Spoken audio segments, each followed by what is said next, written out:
We need to be careful about judging other people. Now, we do judge sin, but we're not supposed to judge people. We can't judge their heart. You know, sometimes somebody could be doing something wrong, and we judge them and even put them out of our life because of what they're doing, but yet we don't know how they were raised or what they've gone through in their life. And, you know, that's the great thing about God, is He knows everything about us. And so He can be merciful in situations where we would find it hard to be merciful because we don't know the person's heart.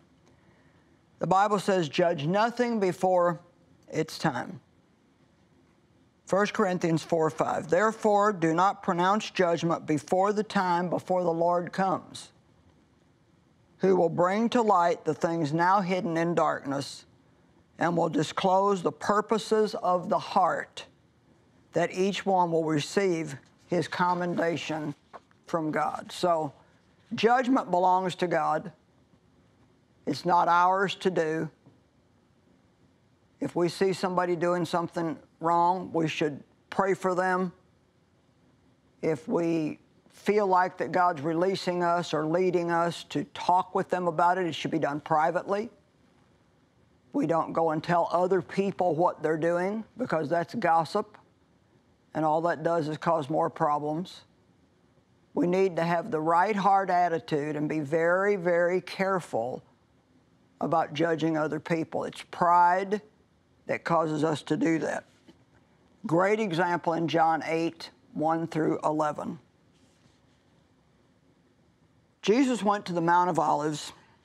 Early in the morning, He came to the temple, and all the people came to Him and sat down so He could teach them. Now, the scribes and the Pharisees, who were the most religious people, and I find that to be interesting, brought a woman who had been caught in adultery, and placing her in the midst, they said to Him, Teacher, this woman has been caught in the act of adultery.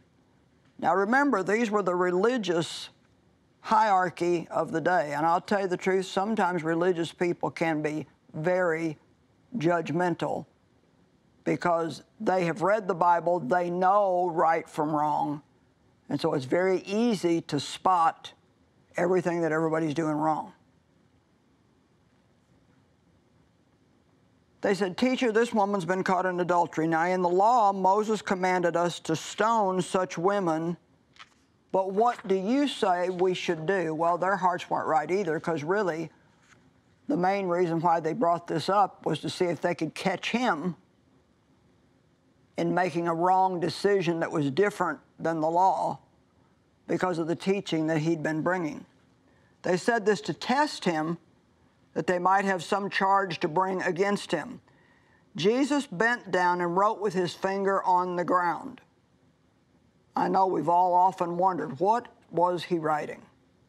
Well, the Bible doesn't say this, but in praying about this, I think maybe Jesus was just kind of playing around in the dirt with his finger, waiting to hear from God about how he should respond to this situation.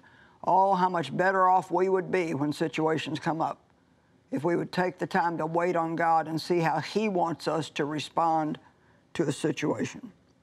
And as they continued to ask him, he stood up and said to them, well, let him who is without sin among you be the first one to throw a stone at her. Oh my gosh, what a perfect answer.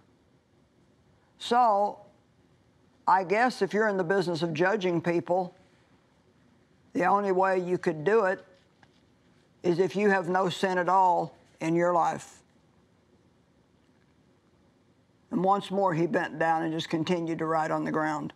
But when they heard what he said, they went away one by one, beginning with the older ones, and Jesus was left alone with the woman standing before him.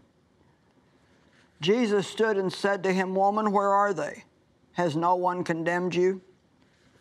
And she said, No one, Lord. And Jesus said, Neither do I condemn you. Go from now on and sin no more. So he didn't condone her sin. He confronted her in a loving way about her sin and said, Now go and sin no more. Man judges according to the flesh, but God sees the heart.